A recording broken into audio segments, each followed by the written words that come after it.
जय माँ इंद्राक्षी, जय अम्बे। इंद्राक्षी धाम में दर्शकों आप सभी का हम हार्दिक स्वागत करते हैं। आज हरियाली अमावस्या है। अपने पितरों से शुभ आशीष प्राप्त करने का दिवस है। साथ ही उनके लिए कुछ करने का भी हमारा आज के दिन फर्ज बनता है। अमावस्या का महत्व हमारे जीवन में अत्यधिक है।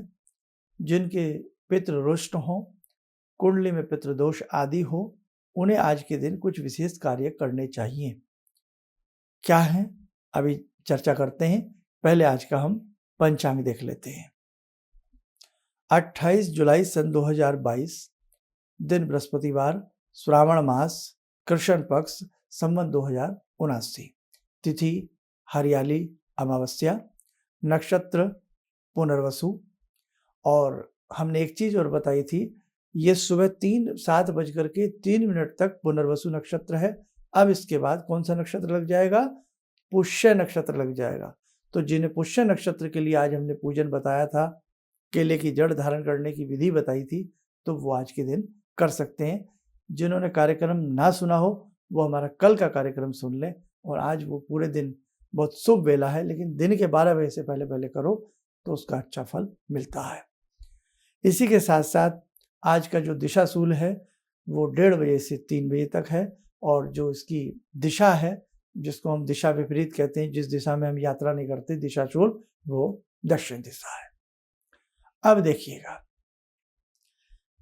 पितृ तृप्त होते हैं। जो भी उनकी संतानें उनके लिए इस धरा पर रहते हुए कार्य करती है। किसी न किसी रूप में हम पितृ ऋण चुकाने का प्रयास करें, लेकिन पितृ ऋण तो ऐसा होता है भविष्य में ही किसी से चुक पाता है। माता पिता जो प्रेम अपनी संतान को देते हैं, शायद ही कोई वो प्रेम अपने किसी को दे पाता हो। माँ का पूरा जीवन अपनी संतान के लालन पालन में निकल जाता है। पिता का संतान को कैसे सुख दे सकूं, बच्चों के लिए क्या कर सकूं, आगे के लिए क्या बना सकूं, सारा जीवन निकल जाता है।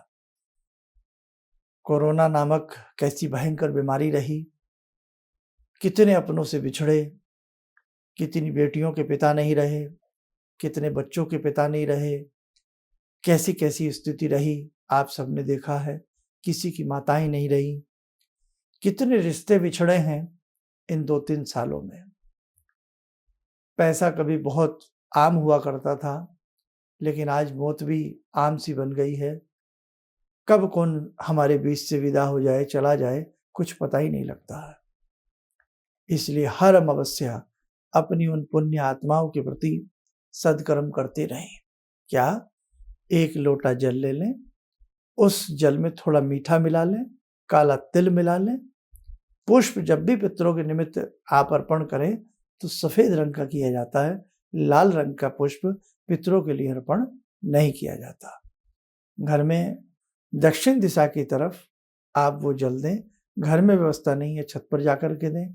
छत पर भी ऐसी व्यवस्था नहीं है तो आसपास के किसी मंदिर में दक्षिण दिशा की तरफ मुख करके ओम पितृदेवताभ्यो नमः बोल करके वो 1 लोटा जल दे देना चाहिए।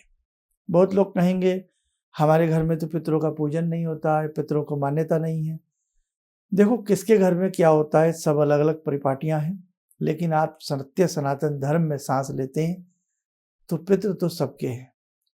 ये आत्मा एक जन्म की नहीं है, न जाने कितने जन्म जन्मांतरों से हम अनेकों योनियां प्राप्त करते हैं। कभी हम बैल बनते हैं, कभी घोड़ा बनते हैं, कभी खच्चर बनते हैं, कभी चींटी की योनि में, कभी सरीसृप, कभी कीट पतंग, तो कभी जड़ योनि। अनेकों प्रकार की हम योनियों में जीवन को काटते हुए आगे बढ़ते हैं। आत्मा अमर है, अविनाशी है, कभी मरती नहीं। लेकिन ये शरीर जैसे कपड़ा पुराना हो जाता है, उतार दिया जाता है, नया कपड़ा पहन लिया जाता है, ऐसे ही आत्मा शरीर के जीर्ण होने पर, शरीर की आयु पूरी होने पर शरीर मिट जाता है, लेकिन आत्मा ज्यों की त्यों रहती है। नया कपड़ा यानी कि नई देह आत्मा पुनः धारण कर लेती है। हमने जैसे कर्म किए हैं वो कर्म हमें किसी न किसी रूप में काटने होते हैं। इसीलिए कहीं ना कहीं कभी किसी से हमारा नाता, कभी किसी से नाता, कभी किसी से नाता हमारा जीवन में जुड़ता रहता है। बहुत गहरी साइंस है हमारे इस धर्म में, समझे आप। इसीलिए शायद इकलौता ऐसा धर्म है ये जिसमें मरणोपरांत अपनी पुण्य आत्माओं के लिए उनकी पुण्य तिथि पर या अमावस्या पर श्राद्ध कर्म किया जाता है और उनकी याद में नाना भांति के सत्कर्म किए जाते हैं।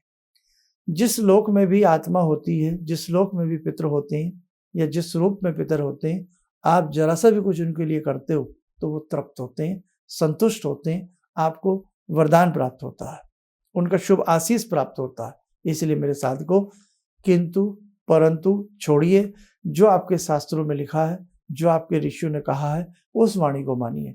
और मैं कहता हूँ, आप यदि कुछ भी नहीं मानते हैं तो इतना तो आप समझ में आता ही है, जिनके माता पिता नहीं है, क्या हमारा कर्तव्य उनके प्रति नहीं है?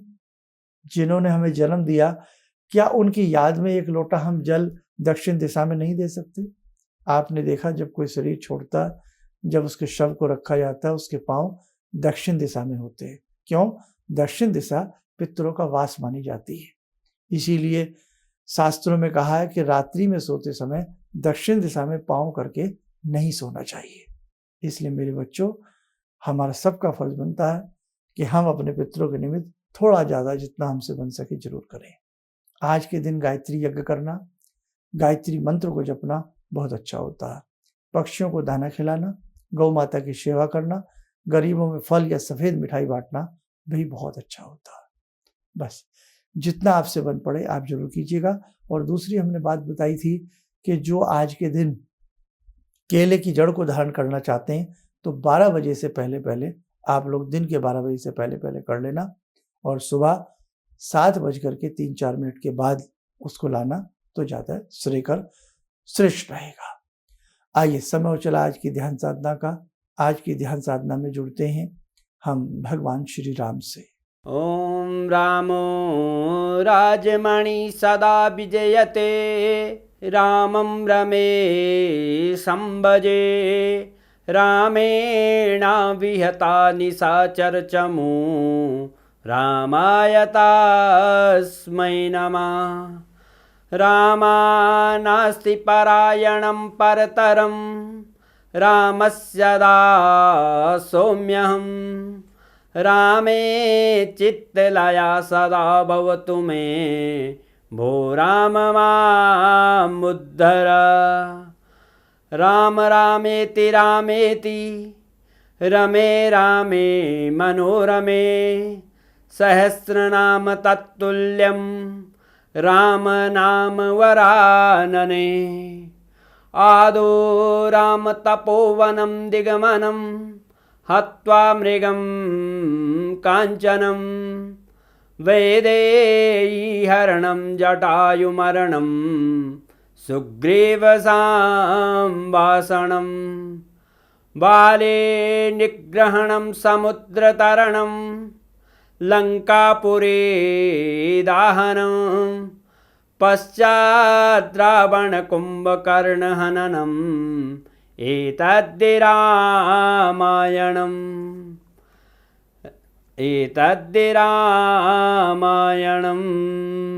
कवच बना लें, ध्यान करें, राम जी का शुभ आशीष हम सबके ऊपर बरस रहा है।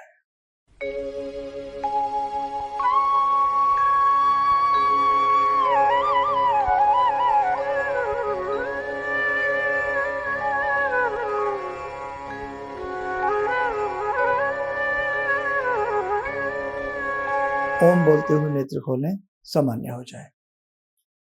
देखो, हम रोज रोज आपको संदेश दे रहे हैं कि बहुत लोग संस्थान से दीक्षा लेने के इच्छुक हैं और बहुत लोगों ने, हजारों लोगों ने दीक्षा के लिए अपने नाम लिखवा दिए गए हैं। गुरु कई जन्मों के जब श्रेष्ठ कर्म होते हैं तब हमें गुरु के दर्शन होते हैं और गुरु मंत्र की प्राप्ति होती है। गुरु बिन ज्ञान नहीं।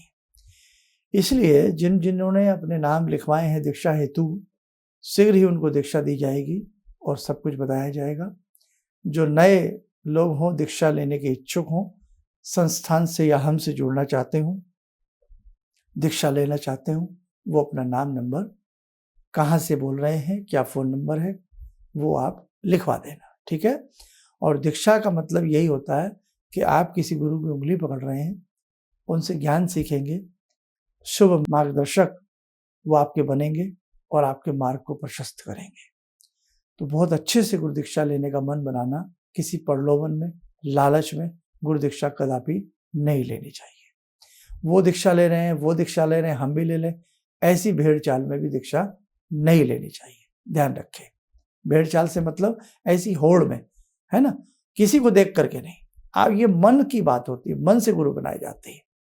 और इसके अलावा 8 अगस्त का बहुत भव्य कार्यक्रम है, लाइव रहेगा। आप अपने अपने घर में बैठ करके शिवलिंग का पूजन करेंगे। शिवलिंग हो, नर्मदेश्वर हो, पारद हो या पार्थिव शिवलिंग आप बना लेना, वो हम सारा एक वीडियो छोटी सी बनाने वाले हैं, उसमें सारी चीज़ें आपको समझाई जाएंगी और बताई जाएंगी।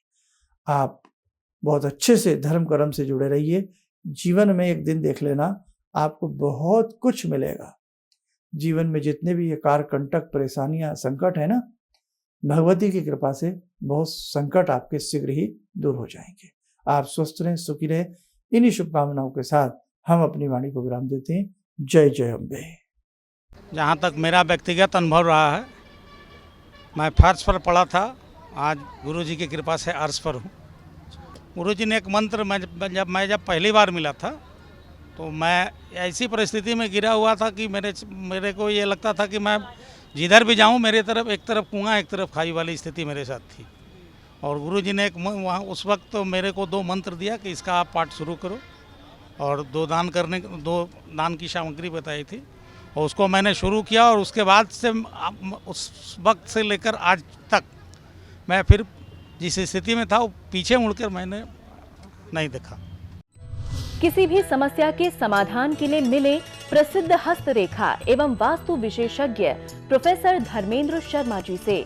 नोट: शिविर में भाग लेने हेतु एवं व्यक्तिगत रूप से मिलने के लिए कॉल करने का समय सुबह 10 बजे से शाम 6 बजे तक।